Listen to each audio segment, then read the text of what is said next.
was really strange. Jim, are you there? Hello? Yeah, I'm here. Hello? Hey, Lynn? Jim? Hello? Are you there? Hello? Hey, Lynn?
It's Jim, but you just missed me. Leave me a message.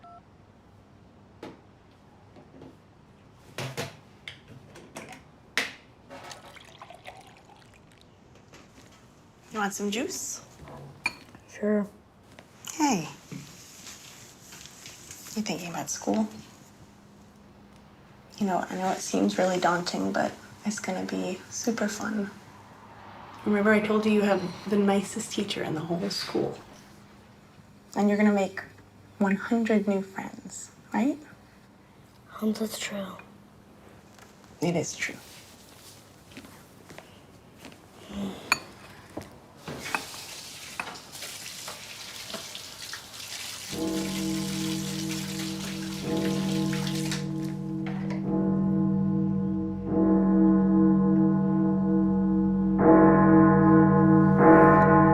Do you hear that? Hear what? This story goes back to when I was a senior in high school, and to be honest, I wasn't the best version of myself back then. I wasn't a bad kid, but when it came to my family, I had a serious attitude problem. I thought I was too cool to spend time with them, especially with my little brother Jake, who was 10 years old at the time while I was 18. With that age gap, it felt like we were from completely different worlds. Every year, my family would take trips near the ocean, since we only lived about 5 hours from the coast. This particular year, they decided to take a trip to Maine. Now looking back, it was beautiful, but at the time, I thought it was the worst possible place we could go. When we arrived, I couldn't deny that the house was incredible. It was a massive white house with green shutters, surrounded by dense woods. It honestly looked like something straight out of a horror movie. My dad even joked about it, saying this is how horror movies usually start, which probably wasn't the best thing to say in front of my little brother. Inside, the house was even stranger. The layout made no sense. Hallways twisted into each other, rooms connected in odd ways, and it felt more like something you build in a video game than a real home. But the strangest part wasn't the layout. It was the fact that our house connected to another smaller house through a single door inside the hallway. That smaller house belonged to the owner, a man named Hugh. He was tall, wore a dirty bucket hat, and had this overly cheerful personality that didn't feel natural. He welcomed us warmly, talking about how kind people from Maine were, and told us we probably wouldn't see him much during our stay. Even though he acted friendly, something about him felt off. Still, we ignored it and tried to enjoy the trip, or at least my family did. I spent most of my time complaining and looking for reasons to go back home. The next morning, my family planned a hike. I refused to go because I had just started dating a girl and wanted to stay back to talk to her. My parents, already tired of arguing with me, agreed to let me stay alone. After they left, I started texting and telling her about the weird house, especially the connecting door. She didn't believe me, so I decided to prove it by recording a video. I walked up to the door, expecting it to be locked, but it wasn't. That alone made me uncomfortable, but I opened it anyway and stepped inside Hugh's house while on video call. The place looked normal at first, just a couch, a TV, nothing unusual. Then suddenly, I heard a door shut somewhere inside his house. That sound sent a chill through me. I immediately ran back into our side and shut the door. A few minutes later, Hugh knocked on our door. He was smiling like before, but now it felt different. He told me he saw me on his cameras. That's when I realized he had cameras inside his house, monitoring everything. I tried to play it off, but after he left, I locked that connecting door and pushed a heavy chair against it just to feel safe. Later that evening, my family went out to dinner, and once again I chose to stay behind alone. After they left, the house became completely silent. Outside was pitch black. No lights, no sounds, just darkness. A couple of hours passed, and I was sitting in the living room when suddenly I heard a loud crash coming from the hallway. My heart dropped instantly. I slowly walked toward the sound, trying to convince myself it was nothing. When I turned on the light, I saw the chair I had used to block the door knocked over on the ground. Right next to it was a backpack that definitely didn't belong to me. Panic took over. I ran to the porch, locked myself inside, and crouched under a table, trying to stay quiet. That's when I heard it. Footsteps inside the house. Calm, slow footsteps, like someone was just casually walking around. Not rushing, not searching, just moving like they belonged there. I realized my phone was still inside, and I had no way to call for help. I just sat there, frozen, listening, waiting, hoping my family would come back soon. After what felt like forever, I finally saw headlights pulling into the driveway. I ran out immediately, yelling at my family to stay in the car. I was panicking so much that I could barely explain what was happening. Then Hugh showed up, and for the first time, he didn't look cheerful. He looked serious, almost scared. He pulled my dad aside and spoke to him privately. A moment later, my dad told all of us to get into the van immediately. We drove away as fast as possible without any explanation. We stopped at a grocery store parking lot a mile away, and that's when my dad finally told us what Hugh had seen. Hugh had checked his cameras after hearing the noise. At first, he saw nothing. Then he saw me turn on the hallway light. And just seconds later, he saw a tall, bald man walk out of my bedroom. It wasn't me, and it wasn't my dad. The man picked up the backpack and went back into the room like he had been there the whole time.